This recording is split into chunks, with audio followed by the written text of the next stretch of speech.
जैसे एक संतान हो जाती है, मान लो एक बच्चा हो गया, एक संतान हो गई, और एक संतान होने के बाद में दूसरी संतान हो ही नहीं रही। किसी को 10 साल हो गए, किसी को 8 साल हो गए, किसी को 5 साल हो गए, किसी को 6 साल हो गए, किसी को 9 साल हो गए, किसी को 12 साल हो गए, दूसरी संतान हो ही नहीं रही। आपने डॉक्टरों को भी दिखाया, इलाज भी करवाया, फिर भी संतान का सुख नहीं है। तो शिव महापुराण में बेलपत्र के वृक्ष का बड़ा सुंदर भाव कहा। जिसको संतान का सुख नहीं है उसको सफेद आंकड़े की जड़ का प्रयोग करना चाहिए। और जिसके घर में एक संतान हो चुकी है और दूसरी संतान नहीं हो रही है, 8 साल, 10 साल, 15 साल, 20 साल, 22 साल हो गए और दूसरी संतान का अगर सुख नहीं है, तो उसके लिए बेलपत्री के वृक्ष के नीचे का एक भाव बड़ा सुंदर कहा गया। किसी भी सोमवार से आप ये प्रयोग करना प्रारंभ कर सकते। 11 रुद्र होते हैं,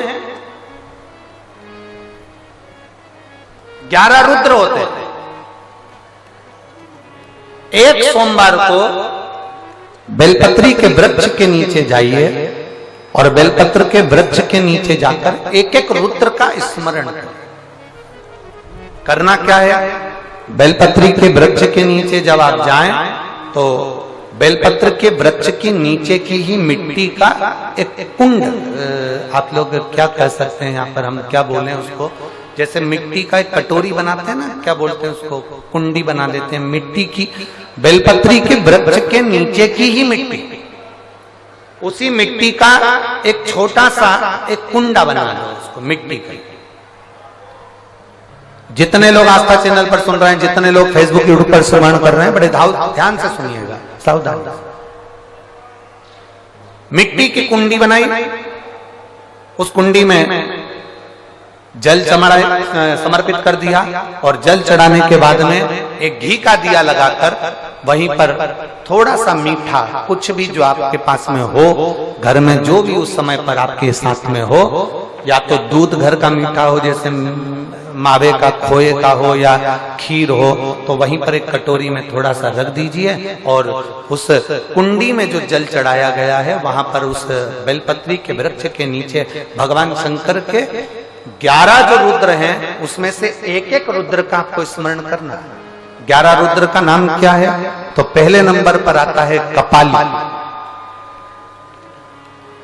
दूसरे नंबर पर आता है पिंडर, तीसरे नंबर पर आता है भीम, चौथे नंबर पर आता है विरूपाक्ष, 5वें नंबर पर आता है बिलोहित, 6ठे नंबर पर आता है शास्त्र, 7वें नंबर पर आता है अजपात, 8वें नंबर पर आता है अहिष्णु, और 9वें नंबर पर आता है शंभु, 10वें नंबर पर आता है चंड और 11वें नंबर पर आता है भव।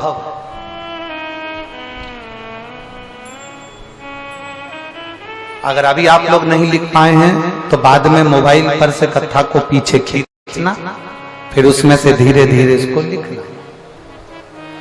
एक रुद्र के नाम से एक कुंड का निर्माण करा, पूजन करी, घी का दिया लगाया, वहां जो मीठा रखा है उसको लिया, कुंड में से थोड़ा सा जल लिया, बेलपत्री के पेड़ के नीचे आचमन किया, जो मीठा रखा है वो ले जाकर रात्रि के समय पर सोने से पहले पति पत्नी उसको पाएं और साथ रहे। एक सोमवार को ये प्रयोग करना है, फिर दूसरे सोमवार को दूसरे जो एकादश, जो 11 रुद्रों का जो वर्णन किया गया है, एक एक रुद्र का नाम लेकर एक बार कुंड का निर्माण करना है। दूसरे सोमवार को, जैसे एक बार आपने अगर कपाली नाम से पूजन करी, दूसरे नंबर पर पिंडरल नाम से पूजन करी, तीसरे नाम पर भीम नाम से, फिर आप विरूपाक्ष नाम से, ऐसे एक एक सोमवार करना है, 11 सोमवार। और 11 सोमवार जैसे तुम्हारे पूर्ण होंगे, भले 10 साल हो गए हों चाहे 15 साल हो गए हों, गर्भ जरूर फेरेगा और संतान की प्राप्ति जरूर। किसी के यहाँ पर 11 रुद्र भी पूरे नहीं हो पाते हैं और गर्भ ठेर जाता है।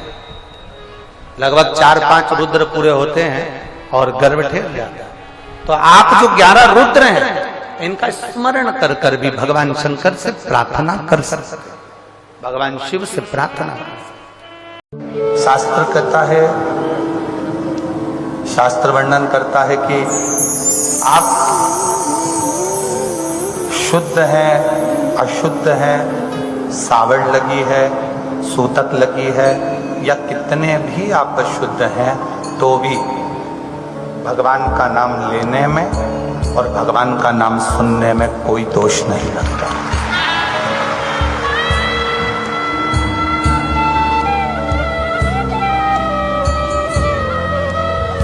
भगवान का नाम लेने में भी कोई दोष नहीं है और भगवान का नाम सुनने में भी कोई दोष नहीं। खूब सुनो,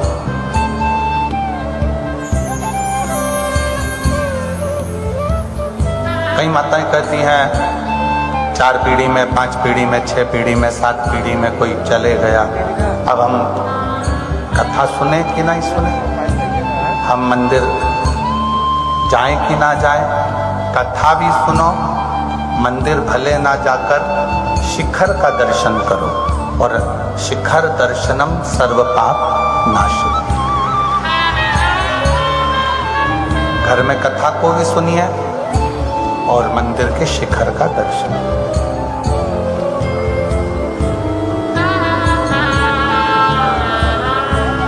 फिर किसी ने कहा कि मान लो रजस्वला धर्म आ गया, रजो धर्म आ गया, और रजस्वला धर्म में हम कथा सुने कि ना सुने? सुनो, सत्संग चैनल के माध्यम से, यूट्यूब के माध्यम से कथा का सत्संग श्रवण